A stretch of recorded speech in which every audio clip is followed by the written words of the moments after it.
I ara fem parada a Benigànim, a la Vall d'Albaida, que cada 21 de gener duplica la seva població.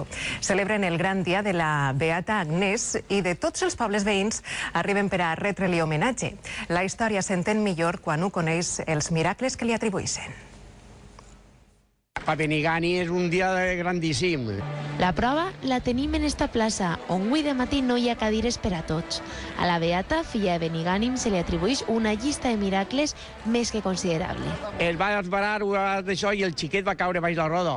Aquelles rodes d'antes. I no li va passar res. Milagres.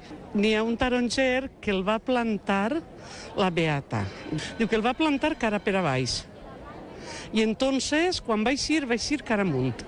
Milagres. Però és de veres, perquè a mi m'ho han contat persones d'ací, de Benigànim. Este és el famós taronger. Ui, tots el visiten i el poden, perquè qui no n'agafa una fulla no és ningú. Només s'ha secat, doncs jo enguany he vingut a veure i a comprovar. Per estos carrers engalanats, a partir de les 5 de la vesprada, representaran en viu els miracles de la Beata Inés en una processó que reunirà milers de persones. Els baixos de les cases ofereixen als forasters arrop i talladetes, mel i mista a bon preu. Si volen disfrutar de la festa, encara estan a temps.